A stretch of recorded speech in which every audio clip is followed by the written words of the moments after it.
André, a mãe dele, o pai dele, que sempre abriu o espaço para a gente falar um pouco do nosso povo. Então, gente, eu me chamo Giru, eu sou do povo Pataxó. A minha aldeia fica em Porto Seguro, em Arraial da Ajuda, uma delas, porque eu sou de dois povos. O meu pai, ele é Pataxó, nascido e criado na aldeia.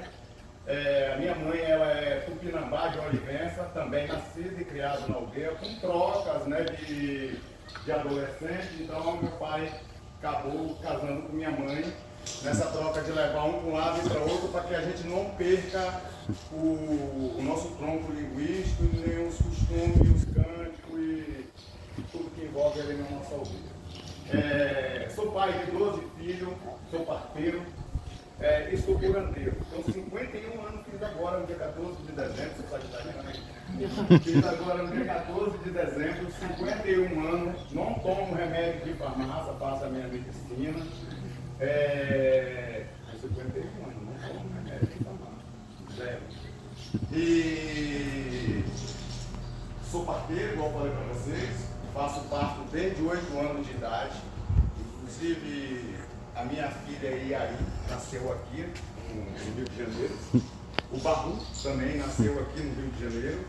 E eu vi que muitos lugares no Rio de Janeiro abrem as portas para o povo, os povos indígenas, os povos originários do Brasil, de qual a gente era 345, né? E hoje nós estamos em 346 e crescendo. Tá? E são 346 línguas, 346 costumes diferentes. Olha o tanto de língua que a gente tem no Brasil. Fio todos os meus filhos lá da aldeia, eu mesmo fiz o parto, né, dos meus filhos. Hoje o mais novo deles na aldeia está com 19 anos. Os meus filhos, eles se formaram, um é juiz, outro é advogado. Eu tenho um filho que é agrônomo, tenho um artista plástico, e tem um que é o mais velho, que se chama Aripuã, né? Ele se formou em clínico geral, depois voltou para a aldeia para trabalhar com carpintaria e marcenaria, foi o que ele aprendeu. Hoje eu trabalho no Rio de Janeiro, fazendo estúdio de gravação, eu sou calculista de obra, tenho várias profissões com diplomas, eu fiz orivesaria, fiz gemologia, fiz torneiro mecânico, também trabalhei com cálculo de obra na Alemanha e em Amsterdã, de qual eu tenho uma irmã que montou um restaurante em Amsterdã e outra montou uma banquinha de caipirinha na Alemanha. Vai estar ganhando dinheiro levando para lá. E eu fui para lá e lá eu me formei em orivesaria, porque não sabe, é quem trabalha com ouro e prata. E também lá eu me formei em gemologia para saber o que ele estava indo para minha aldeia buscar o que lá. Aí foi daí que eu comecei a conhecer os metais, o ouro branco, os ouro amarelo e as pedras, que seria não pedra, porque falar que é uma pedra é uma coisa, entender o que é uma gema. Então foi aí que eu vim saber o que ele estava buscando. Por que ele só leva as pedras pequenininhas? E elas grandes, fica aqui por quê? Aí eu vim entender que as pequenininhas é onde estava a gema que eles precisavam. Entendeu? Então por isso que eu me formei, para poder exatamente ter esse conhecimento de qual a gente não tinha. Hoje na minha aldeia a gente criou estufa de mudas de planta para poder a gente continuar o reflorestamento na aldeia, que nós estamos precisando muito de reflorestar. Muitas pessoas ficam falando de amor, mas e aí? Vamos cuidar do nosso telhado, vamos cuidar da nossa casa. Tem uma coisa que todo mundo conhece esse cântico quando a gente fala Aueri Tupã, Aueri Abissu. Aí a gente fala de que a gente tem que cuidar, de que a gente tem que cuidar da nossa terra, da nossa mãe terra. A gente está passando por um processo muito difícil hoje, onde as pessoas, pra gente isso já é de muitos anos, né? Porque esse marco temporal aí mesmo, isso aí é uma vergonha, né? Por exemplo, a minha avó morreu com 126 anos na aldeia, E antes dela morrer, ela estava ouvindo, mas meu filho, o que é marco temporal? Aí eu falei para ela, eu não vou nem falar para a senhora o que é, porque isso é uma pouca vergonha. Como que a gente nasceu e criou dentro de uma aldeia. A minha aldeia foi o primeiro impacto do Brasil. Chegaram na minha aldeia, roubaram o que puderam roubar, escravizaram, estruparam nossas índias, roubaram o que puderam tirar da gente. E depois começou a pegar o povo negro, do qual a gente admira muito. A aldeia Pataxó é a única aldeia velha que tem um espaço para receber todo o povo negro que vem de Salvador trabalhar em Porto Seguro. Por quê? Porque a gente tem uma visão de que eles falam. Na escola, eu chego, sempre vou na escola conversar com as crianças e pergunto: quem descobriu o Brasil? Pedro Álvares Cabral? Não foi Pedro Álvares Cabral. A história dele é muito mais. Eu falei, mas ele deixou muita coisa legal pra gente. Tipo o quê? Essa já é uma palestra que eu falo para os adultos. Tipo o quê? Eu falo mentira, piolho, e várias outras que eu não vou comentar. Certo, mas eu também, nosso povo, a gente não radicaliza todo o pessoal de Portugal. Não é isso.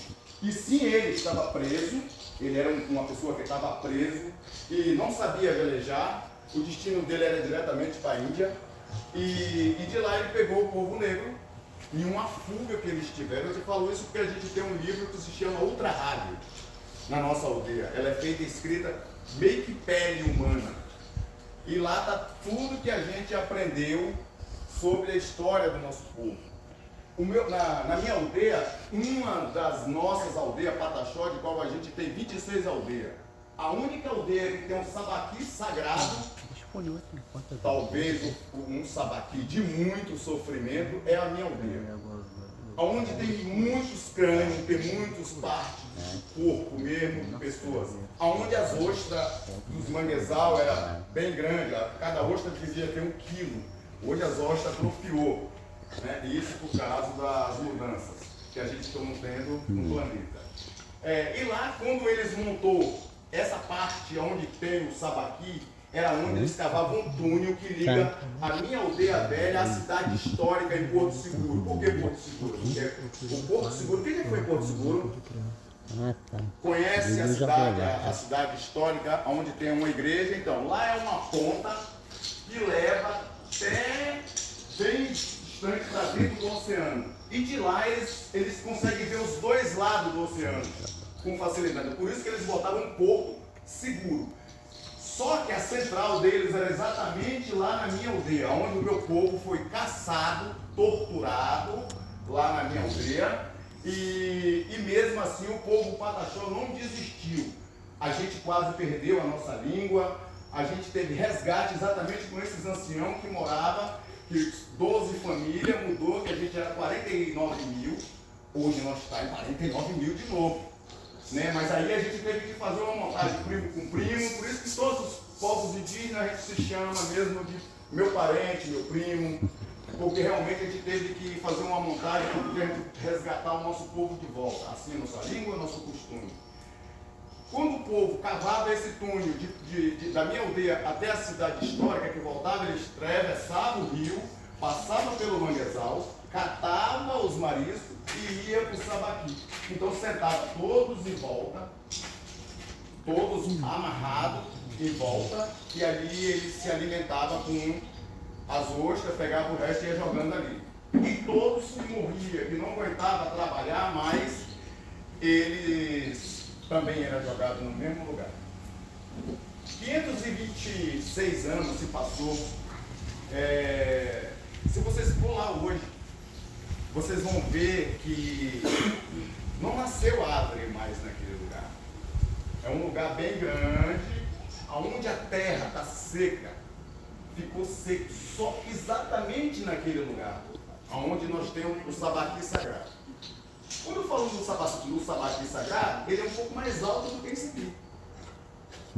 Isso com tudo ali. Resto de animais, resto humano e resto de marisco e coisa que eles pegavam ali no manguezal. Nosso povo, quando os negros chegou na nossa aldeia, eles foram espalhados em todo o Brasil. Rio de Janeiro, Minas Gerais. Você sabia que tem uma história aí que o povo Pataxó era proibido de entrar em Minas Gerais, porque a gente caçava os negros de volta para a nossa aldeia. Porque o povo Pataxó e Tupinambá, a gente acredita que se for para dar um mérito para quem não descobriu o Brasil, dá um mérito para quem ficou 3 anos, 496 dias em um calabouço, remando sem saber para onde está indo. E lá no dia que ele saiu, ele avistou o meu povo na praia, todos pelados, sem maldade nenhuma. Então, no ponto de vista do nosso povo, quem descobriu o Brasil foi exatamente o povo negro. No ponto de vista dos Pataxó, a gente acredita dessa forma, porque eles não sabiam para onde estava indo. E aqueles que não aguentavam remar, mas ele era todos amarrados pelo pé, colocado uma pedra muito grande na ponta de uma corda, e assim todos eram jogados no fundo do oceano, vivos, porque eles não aguentavam mais remar. Então só chegou lá aqueles que conseguiu remar. E eu deixo aqui um convite para todos vocês, quem quiser ir conhecer o meu povo, Pataxó, a gente fica em Arraial da Ajuda. O nome da minha aldeia é Pataxi Maquiame. Maquiame, na minha língua, quer dizer velho. Então, por isso que a gente coloca Aldeia Velha. E lá nós tem Monte Pascoal, nós tem Barra Velha, Pé do Monte, Boca da Mata, Meio da Mata, Craveiro. Todas essas foi criada pela aldeia Juacema. A aldeia central do nosso povo Pataxó se chama Juacema, Terra Sagrada. Não é Aldeia Velha, não é Barra Velha e nenhuma dessas outras aldeias que eu falei para vocês. Se chama Juacema. Juacema, todos milionários foram para comprar Juacema. Toda casa que era feita ali, parece que tem até areia movediça lá. Sabe por quê? Você constrói hoje, amanhã cadê a casa? Não existe casa. Você constrói hoje, amanhã a casa some e não tem nada. Cadê a casa? Então eles ficam sempre perguntando, cadê a casa? Só quem morou em Juacema foi uma angorá do meu povo. Essa angorá, quando eu tinha mais ou menos aí uns 28 anos, eu ainda morava na Praia do Espelho, não sei quem conhece, Praia do Espelho. E a Praia do Espelho, ele liga Juacema, Caraíba e todo aquele litoral. E um casal de carioca, olha só pra você ver, um casal de carioca passou por ali, porque na época não tinha estrada para Caraíba. Então eles iam pela praia caminhando, subia, larga, porque a praia de Juacema, você larga a praia, sobe a falésia, desce em Juacema e pega a praia de novo.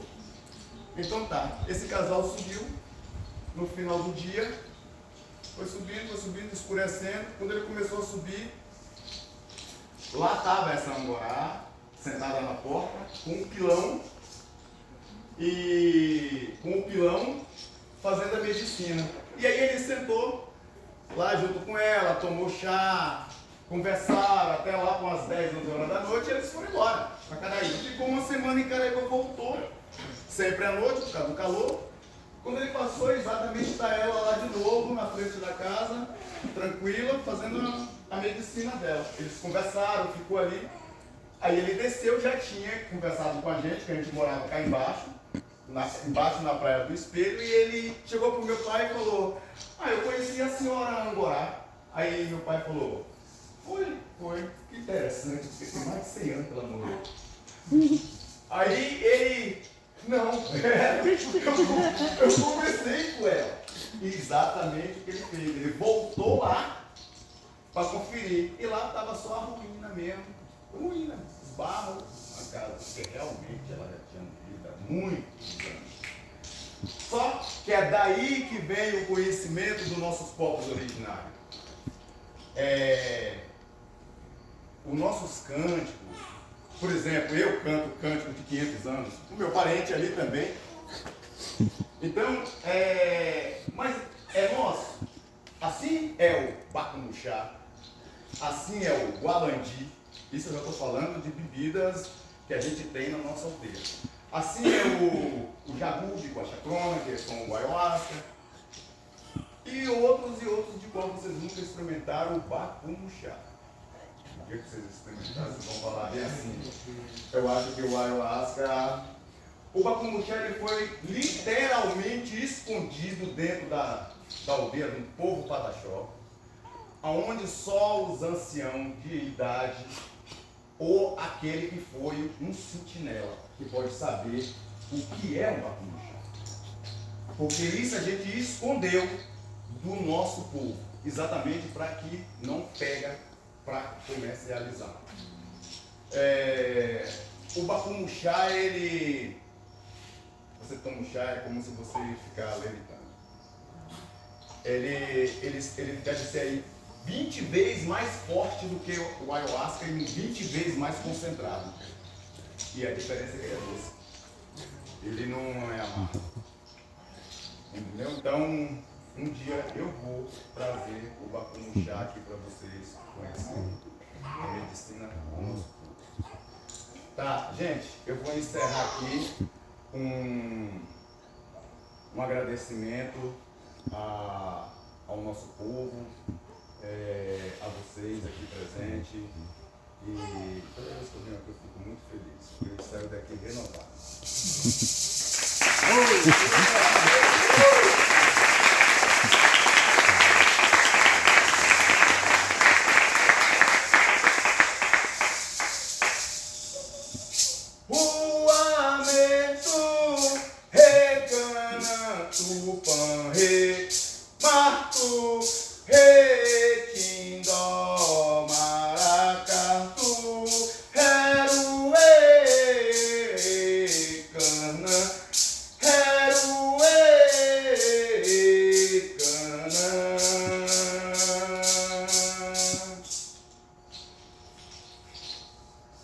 Você sabe o que eu falei?